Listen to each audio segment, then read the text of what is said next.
क्या हुआ जब शेषनाग और महाबली हनुमान में युद्ध हुआ था? कौन विजय हुआ था इस युद्ध में? किसमें कितना बल है और कौन-कौन से अस्त्र इन दोनों योद्धाओं के पास है? एक भगवान विष्णु का सेवक और दूसरा विष्णु भगवान के अवतार, श्री राम के सेवक और भगवान शंकर के 11वें रुद्र के अंशावतार हैं। तो आखिर कौन जीता था इस युद्ध में? और जब दोनों में युद्ध हुआ, तो क्या परिणाम निकला था इस युद्ध का? सारी बातें इसी वीडियो में जानेंगे। हिंदुत्व सुविचार चैनल में आपका स्वागत है। अगर आप चैनल पर नए हैं, तो चैनल को सब्सक्राइब करके बेल आइकन नोटिफिकेशन को ऑन कर दें, क्योंकि ऐसे ही रोचक जानकारियां वीडियो के माध्यम से हम लाते रहते हैं।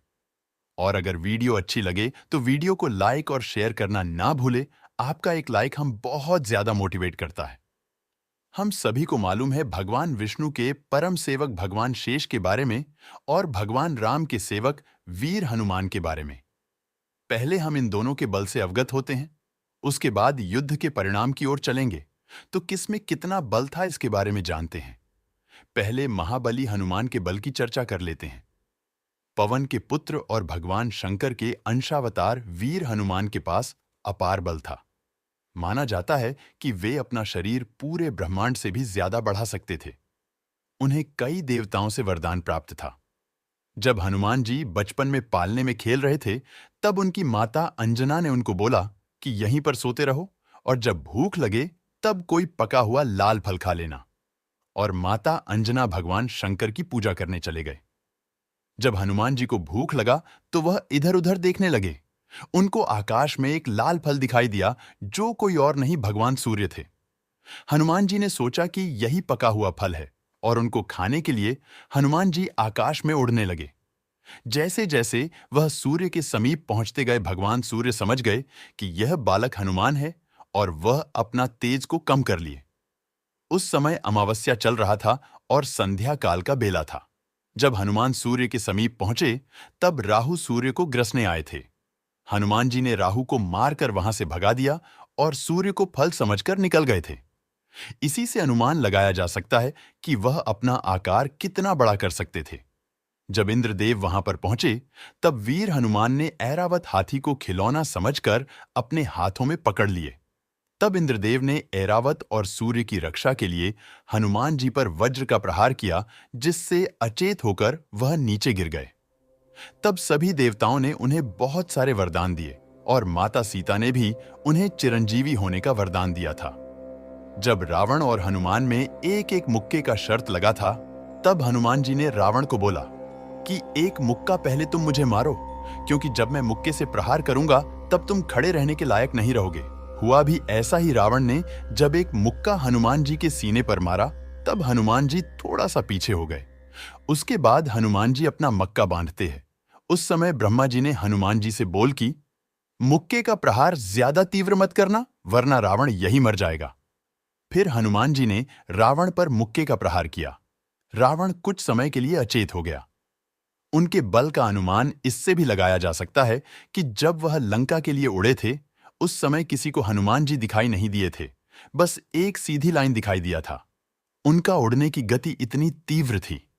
उन्होंने रामायण युद्ध के समय बहुत सारे मायावी और बलशाली राक्षसों का वध किया था। स्वयं काल भी उनका सामना नहीं कर सकता था। तो यह थे हनुमान जी का बल का अनुमान।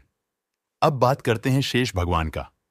भगवान शेष के दो अवतार धरती पर हुआ था, पहले लक्ष्मण के रूप में और दूसरा बलराम के रूप में। इन दो अवतारों के बल से आप अवगत है कि इनमें कितना बल था। इससे भी अनुमान लगाया जा सकता है कि उनमें कितना बल है। भगवान शेष को आदि शेष भी कहा गया है और अनंत भी उनका नाम है। इसका तात्पर्य हुआ कि भगवान शेष का आदि और अंत नहीं है।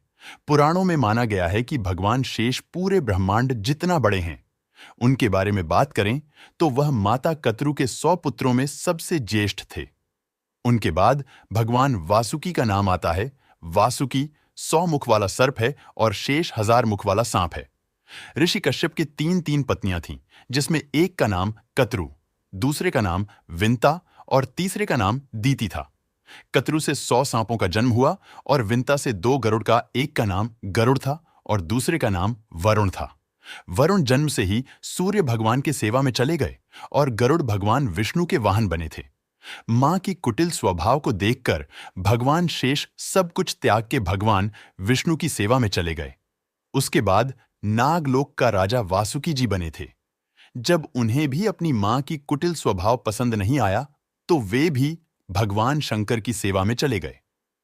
हमारे पुराणों में कहा गया है कि भगवान शेष के फन पर पूरी पृथ्वी विराजमान है।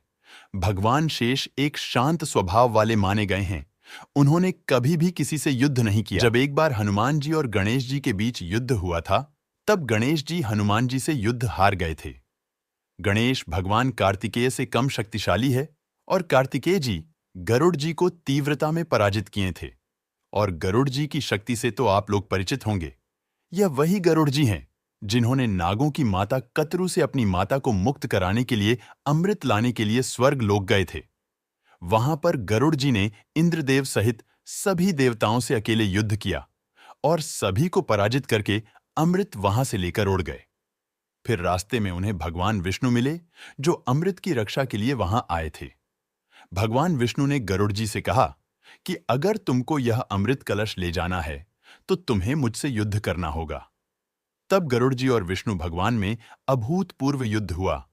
यह युद्ध कई हजार सालों तक चलता रहा था और दोनों में से कोई पराजित नहीं हो पाया। तब भगवान विष्णु ने प्रसन्न होकर गरुड़ जी से पूछा कि तुम्हारे अंदर कितना बल है। तब गरुड़ जी ने कहा था कि आप अगर मेरे पंख पर पूरी ब्रह्मांड का भार रख दे, तब भी मैं बिना परिश्रम इसे लेकर उड़ सकता हूं। तब भगवान विष्णु ने गरुड़ जी से एक वरदान मांगने को कहा। तब गरुड़ जी ने उनका वाहन बनने का वरदान मांगा था। इतने शक्तिशाली गरुड़ जी, जिनको सिर्फ गति में कार्तिकेय ने पराजित किया था, और कार्तिकेय भगवान गणेश से अधिक शक्तिशाली है, और भगवान गणेश हनुमान जी से पराजित हुए थे। इसका तात्पर्य यह हुआ कि गति में हनुमान जी गरुड़ से भी तेज हैं, परंतु इससे भगवान शेष और हनुमान जी का बल का अनुमान नहीं लगाया जा सकता है। हमारे पुराणों में इन दोनों के युद्ध का कहीं वर्णन नहीं किया गया है। हम तो दोनों के बल का अनुमान लगा रहे थे, परंतु अगर हनुमान जी से उनका युद्ध होता तो परिणाम क्या निकलता? आप लोगों का क्या राय है? कमेंट बॉक्स में अवश्य बताएं।